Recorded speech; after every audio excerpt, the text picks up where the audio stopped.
Recoucou! Évidemment, je suis encore là, la nouvelle lune m'inspire et c'est la suite des vidéos que j'ai déjà transmises, autant aussi audio. Voilà, cette nouvelle lune qui enclenche ce nouveau mois de mai est sous l'énergie du taureau et donc je pose dans la terre des bases, des informations, de la connaissance. Voilà, c'est ma façon d'être mon taureau à moi. Alors, bien sûr, c'est pour le plaisir de l'humanité, pour laisser trace, car on ne garde pas pour soi bah, ces petites informations, ces compréhensions de la vie, dans son quotidien, dans ce qu'on peut comprendre des enseignements sacrés, des textes. Voilà, donc je suis là pour la suite et vous dire que cette énergie du taureau vient vraiment nous challenger, vient vraiment nous challenger pour nous montrer que ce taureau, ce n'est pas que nous dans la matière. Ce taureau arrive et fonce, pénètre la terre avec ses antennes ou ses cornes qui déchirent la terre, mais je dirais que c'est peut-être à travers nous, le Créateur qui vient montrer le chemin et qui vient participer. Donc cette énergie du taureau vient travailler beaucoup la notion de foi, de lâcher prise, que tout n'est pas dans notre contrôle et dans nos mains, et l'inconnu et l'imprévisible, comme je vous l'ai dit dans l'autre vidéo. Alors, dans cette énergie du taureau et dans tout ce mois de mai, on a bien compris qu'il y a un lien à renforcer avec le créateur de toutes choses à travers nous et à travers l'expression de notre être dans ce monde et dans notre créativité, dans tout ce qu'on fait. Et c'est pas évident de garder ce lien et de garder cette empreinte en nous et de la révéler au quotidien parce qu'on est pris la tête dans le guidon dans les choses de la vie courante et de toutes nos responsabilités, mais aussi de tout ce brouhaha de cette société, sans compter toutes les difficultés de la vie et sans compter tout ce qu'on peut avoir comme problème, même de santé. Alors évidemment, c'est pas tout à fait évident, mais pourtant, je vous dirais que c'est une grande base, une grande fondation qu'il va falloir peut-être se pencher dessus et se dire que c'est peut-être l'ultime fondation qui est nécessaire pour qu'on puisse retrouver cette forme de sécurité, cette forme, même si nous devons mettre la sécurité nous-mêmes dans ce que nous entreprenons, mais que quelque part, en ayant cette certitude qu'on sait au plus profond de soi, c'est même plus une question de foi et de croyance, c'est qu'au fond de soi, on sait que le Créateur est partout dans notre vie. Il le manifeste par toutes les synchronicités, par toutes ses providences. Et que cette énergie doit faire vraiment place dans nos cœurs, dans notre rythme de vie, dans nos communications intérieures comme extérieures. Vous allez me dire, mais je ne vais pas parler toute seule au Créateur, on va me prendre pour une folle. Et pourquoi pas? Et pourquoi pas? On doit être vérité, on doit être authenticité. Et pourquoi pas?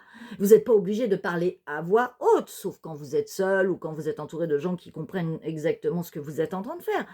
Mais après, c'est une discussion interne en vous. C'est une communication régulière en vous. Quand vous avez un souci, parlez comme à un ami. Quand vous avez un problème, quand vous avez quelque chose qui n'est pas logique en vous, ou, vous avez un dilemme, vous avez un sujet de réflexion, vous n'arrivez pas à trouver une solution, pourquoi pas?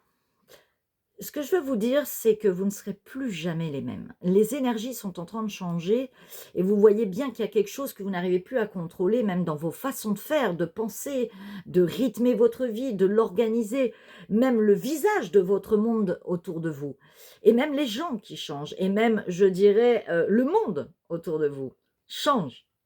Et vous changez même votre monde. Donc comprenez que vous êtes en train de créer cette nouvelle terre, déjà dans votre propre petite terre, donc dans vos petits mondes à vous, et que vous ne serez plus jamais pareil. Et je ne vais pas refaire la liste de tout ce que vous avez changé, de tout ce que vous avez coupé comme schéma, comme dualité, transformation, revisite du passé, que vous avez retiré vos masques, vos miroirs, que vous avez été travailler vos colères intérieures, vos manques de lâcher prise, de revisiter tous les cas psychologiques, l'abandon, le non désiré, l'indépendance, l'autonomie, le non-respect, Toutes ces choses-là, vous les avez revisitées. Alors tout simplement, oui, tout change et continuellement parce que nous sommes dans la vie et le mouvement.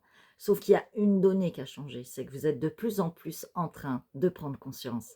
Oui, conscience de votre être même divin, de votre être même spirituel, même si vous ne saviez pas ce que c'était, ou même si vous étiez dans le déni, vous refusiez votre spiritualité. Et même la reconnaissance du Créateur, peu importe, on s'en fout. Vous voulez l'appeler l'univers, l'invisible, la surprise de la vie, peu importe. Quoi qu'il en soit, vous l'adaptez à votre conscience et votre degré de conscience s'adapte au fur et à mesure à votre évolution. Oui, nous ne serons plus jamais comme avant et le passé est passé.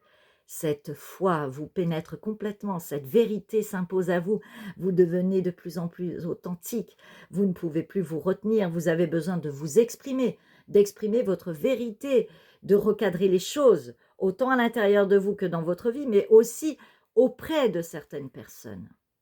Eh oui, eh oui, eh ben oui, on change et c'est le mouvement de la vie. Alors, laissons-la traverser et soyons le plus ouverts possible dans la surprise de la vie, car c'est bien un flot, c'est bien un élément de la source, c'est comme l'eau et le liquide de l'eau, cet élément de la nature comme air, feu, terre, eau, oui. Nous revisitons tous ces éléments en nous et à l'extérieur de nous et tous ces mouvements nous prennent dans le vent, on respire l'air, on calme la tête, on fait circuler l'énergie, on se laisse couler par l'eau et on travaille ses eaux internes, ses émotions et ses abysses. On reprend de l'énergie et on prend ce feu sacré et on met tout ça dans la terre et on prend soin de son corps de chair. Nous revisitons ces 4 éléments et nous installons progressivement ce nouvel ère du Verseau, cette nouvelle Jérusalem, cette nouvelle Israël en nous. Dans tous les textes sacrés, on peut l'adapter comme on veut et selon notre conscience. Tout est interprétation, quoi qu'il en soit. Et ne nous enfermons pas dans toutes ces choses-là. Ouvrons-nous à l'illimité, tout simplement. Merci la vie et pénétrons la vie. C'est parti. Je vous aime. Bon mois de mai, hein, et bonne nouvelle lune. Que des bonnes nouvelles.